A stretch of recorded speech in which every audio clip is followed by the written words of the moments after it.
आभार एक बार, आभार एक बार। साथियों, 24 के इस चुनाव में बंगाल में ये मेरी आखिरी सभा है। इसके बाद मैं उड़ीसा चला जाऊंगा। कल आखिरी दिन मैं पंजाब में बिताऊंगा।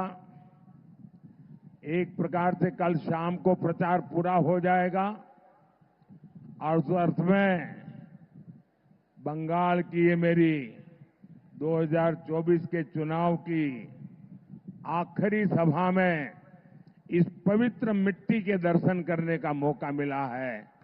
आपके उत्साह और उमंग को अनुभव करने का मौका मिला है।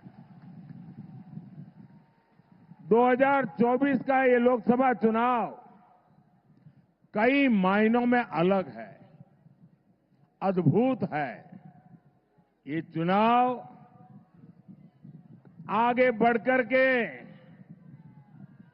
देश के राजनीतिक दल नहीं, देश के राजनेता नहीं, ये चुनाव कश्मीर से कन्याकुमारी, अटक से कटक देश की जनता ने उसकी बागडोर संभाली हुई है। इस चुनाव का नेतृत्व देश की जनता कर रही है, क्योंकि उसी जनता ने 10 साल की विकास यात्रा भी देखी है और 60 वर्षों की दुर्गति भी देखी है। आप याद करिए, देश के करोड़ों गरीब जीवन की मूलभूत सुविधाओं से वंचित थे। भारत जैसे देश में भुखमरी की खबरें आम होती थी। करोड़ों लोगों के सर पर छत नहीं थी। महिलाएं खुले में शौच जाने के लिए मजबूर थी। पीने के लिए पानी नहीं। 18,000 से ज्यादा गांवों में बिजली नहीं। उद्योगों के लिए संभावनाएं नहीं।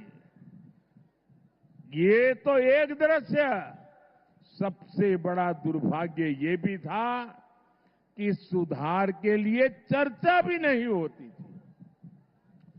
परिवारवाद की राजनीति ने करोड़ों करोड़ युवाओं के सपने मार दिए थे।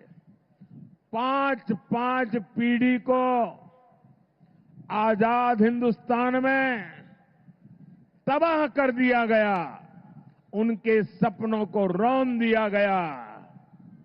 उनकी आशा आकांक्षाओं को मिट्टी में मिला दिया गया। जो देश हमारे साथ आजाद हुए थे, हमसे छोटे थे, सामान्य थे, वो आज कहां से कहां पहुंच गए। हमारे पास इतना टैलेंट, इतना स्किल का सामर्थ्य, युवा आबादी की बढ़त, लेकिन हम पीछे छूटते चले गए। वही भारत आज जब नई रफ्तार से आगे बढ़ रहा है तो पूरी दुनिया देख रही है। आज पूरी दुनिया में भारत का डंका बज रहा है। बज रहा है कि नहीं बज रहा है? आज दुनिया में भारत का डंका बज रहा है कि नहीं बज रहा है? अमेरिका में भारत का डंका बज रहा है। यूरोप में भारत का डंका बज रहा है। ऑस्ट्रेलिया में भारत का डंका बज रहा है। जापान में भारत का डंका बज रहा है। ये किसने किया? ये किसने किया? ये किसने किया? ये किसने किया? ये किसने किया? जी नहीं, आपका जवाब गलत है। ये सब हुआ है आपके एक वोट की ताकत से। ये आपका वोट जिसने मोदी को मजबूत बनाया और मोदी की मजबूत सरकार ने दुनिया में भारत का झंडा फहरा दिया। ये ताकत मोदी की नहीं, ये ताकत आपके एक वोट की है। हमने 10 साल में 4 करोड़ गरीबों को पक्के घर बना करके दिए हैं। 12 करोड़ से ज्यादा घरों तक पानी पहुंचाया, हर गांव तक बिजली पहुंचाई। आज हम विश्व की 5वीं बड़ी अर्थव्यवस्था है। हम तीसरी बड़ी अर्थव्यवस्था बनने की दिशा में तेज गति से आगे बढ़ रहे हैं। अब भारत विकसित भारत बनने की राह पर चल पड़ा है। अब आने वाले 5 साल स्वर्णिम भारत के निर्माण में निर्णायक भूमिका निभाएंगे। एक बहुत बड़ा टर्निंग पॉइंट है और इसकी शुरुआत 4 जून को होने जा रही है। साथियों, विकसित भारत के लिए विकसित बंगाल का निर्माण जरूरी है। ये तभी होगा जब आप ऐसे एमपी चुने जो इस विजन को लेकर चले। इसलिए मुझे बंगाल से ज्यादा आप कमल जिताकर भेजेंगे, इसका आशीर्वाद चाहिए। मुझे ज्यादा से ज्यादा बीजेपी के एमपी चुन करके आप भेजें, इसके लिए मैं आपका आशीर्वाद मांगने आया हूं।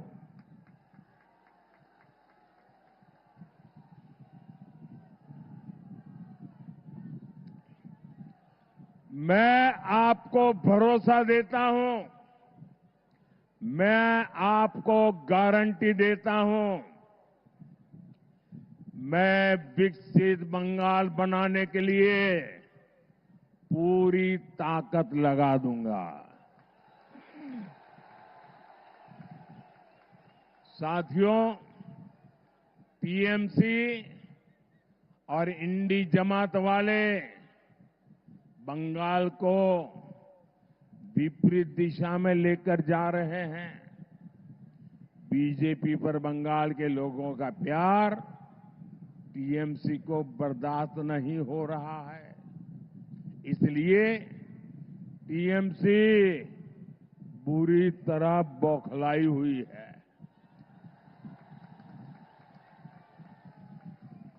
क्या क्या बोलते हैं। बंगाल के प्रति नफरत से भरी हुई टीएमसी के पास एक ही हथियार बचा है, एक ही हथियार बचा है, एटा होते देवो ना। एक ही हथियार, एटा होते देवो ना। विकास के जो काम मोदी करता है, टीएमसी कहती है एटा होते देवो ना। एटा एटा जरा जोर से बोलिए, एटा। हमने महिलाओं की सुरक्षा के लिए हेल्पलाइन बनाई। टीएमसी कहती है एटा एटा होते देवो ना। एटा होते देवो ना। हम देश की हर महिला को उज्ज्वला सिलेंडर दे रहे हैं। बंगाल सरकार लाखों एप्लीकेशन लटकाए हुए हैं। टीएमसी का कहना है एटा एटा होते देवो ना। एटा होते देवो ना। मोदी ने हर गरीब को मुफ्त इलाज की गारंटी दी। अब हम 70 वर्ष से अधिक उम्र के हर बुजुर्ग को बीमारी में मुफ्त इलाज देंगे। लेकिन टीएमसी बंगाल में आयुष्मान योजना नहीं लागू होने दे रही है। टीएमसी कह रही है एटा एटा एटा होते देवो ना। साथियों, टीएमसी की जीत का बहुत बड़ा नुकसान इस क्षेत्र के लाखों फिशरमैन को हो रहा है। केंद्र सरकार मछुआरे भाई बहनों के लिए इतनी सारी योजनाएं चला रही है। हमने मत्स्य पालकों को, फिशरमैन को किसान क्रेडिट कार्ड की सुविधा दी। यहां रायदीगी में हमने फिश कल्चर सेंटर दिया। हमने पीएम मत्स्य संपदा योजना शुरू की। इसके लिए 20,000 करोड़ रुपए से ज्यादा का फंड दिया। लेकिन टीएमसी सरकार का यहां भी वही रवैया, एटा एटा एटा होते देवो ना। टीएमसी बंगाल में फिशिंग से जुड़े केंद्रीय कानून लागू नहीं होने दे रही है। इससे फिशरमैन को इंश्योरेंस क्लेम लेने में दिक्कत आ रही है, बीमा नहीं मिल रहा है।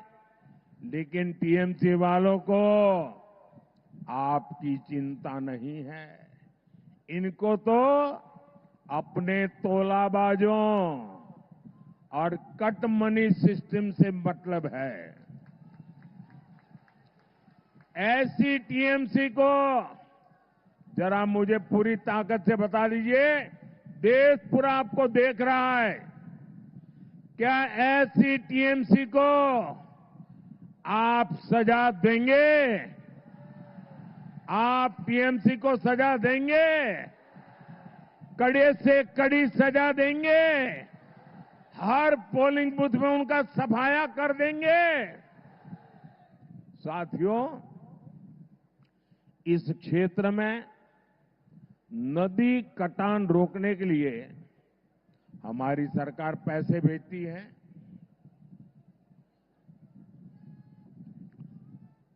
वो पैसा टीएमसी खा गई। इनका एक ही एजेंडा है, इनको हर चीज में काटमानी चाहिए। इनको तो काटमानी चाहिए। गरीबों के राशन में, पीएम आवास में, यहां तक कि बच्चों के मिड डे मील तक में काटमानी चाहिए, काटमानी चाहिए। साथियों, टीएमसी बंगाल के लोगों से इतनी चिढ़ी हुई है, टीएमसी बंगाल की पहचान को खत्म करने में लगी है। ये बंगाल के मठों को, साधु संतों तक को नहीं छोड़ रही। टीएमसी इस्कॉन, रामकृष्ण मठ और भारत सेवाश्रम संघ जैसी संस्थाओं को गाली दे रही है। इसके गुंडे मठ पर हमला कर रहे हैं। राम मंदिर 500 साल बाद अयोध्या में प्रभु राम का मंदिर बना।